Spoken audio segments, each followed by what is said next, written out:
Bonjour, bienvenue dans cette vidéo, merci de vous abonner, c'est gratuit, il suffit de cliquer sur le logo qui apparaît en bas à droite de votre écran. Aujourd'hui, nous allons voir comment faire pour créer une sorte d'alerte visuelle qui permet de signaler si un produit, une référence a dépassé la DLC, date limite de consommation, ou la DLU, date limite d'utilisation. C'est valable pour les produits chimiques avec une date de limite d'utilisation, ou même les médicaments. Donc sur le principe, déjà j'ai créé un tableau. Il y a des références à gauche et à droite, c'est la date de DLC, la date limite d'utilisation qui apparaît ici, là dans la colonne E. Donc dans un premier temps, on va faire ce qu'on avait vu dans une précédente vidéo, on va faire égal aujourd'hui.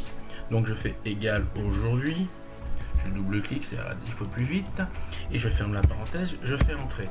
Ensuite, je me mets en bas à droite et je double-clique pour faire ça sur toutes les lignes qui sont en bas. Et je vous assure qu'il y en a un certain nombre. Très très bien.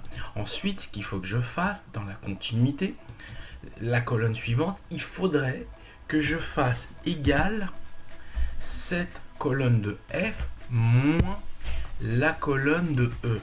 Et je fais entrer. Ça va me donner des chiffres.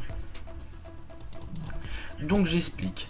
Tous les jours que vous ouvrez, la date aujourd'hui va se changer et demain elle apparaîtra en date du 7 et le surlendemain en date du 8.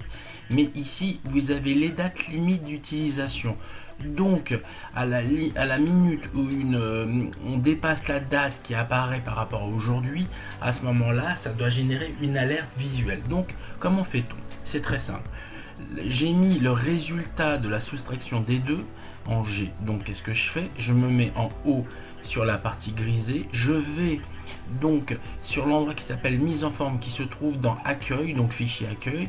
Vous cliquez sur accueil et vous cliquez sur mise en forme conditionnelle. On fait une nouvelle règle. Et je choisis la deuxième ligne qui s'appelle appliquer une mise en forme uniquement aux cellules qui contiennent. Donc là, ce serait valeur de la cellule, ce ne serait pas comprise entre, ce serait égal, supérieur ou égal à 0.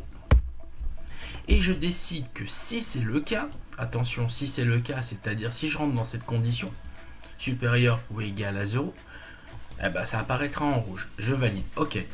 Donc maintenant, nous avons réussi. C'est-à-dire que là, nous avons tous les produits qui étaient avant la date donc du 6-11 qui sont passés en rouge. C'est-à-dire que ces lignes-là indiquent que ce produit est devenu périmé.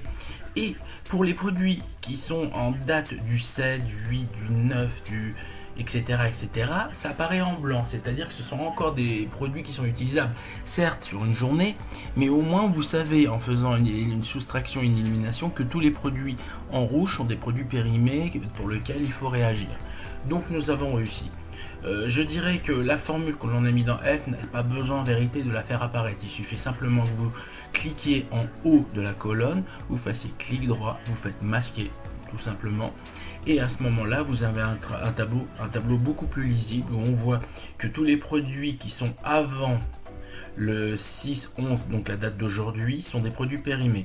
Mais que le produit du 7-11, 8-11, 9-11, etc., eux ne le sont pas. Donc selon le chiffre que vous allez marquer sur la partie de la forme conditionnelle, vous allez déterminer la notion de DLC. Voilà, c'est réussi. Donc merci, bientôt de nouvelles vidéos, merci de vous abonner, à bientôt.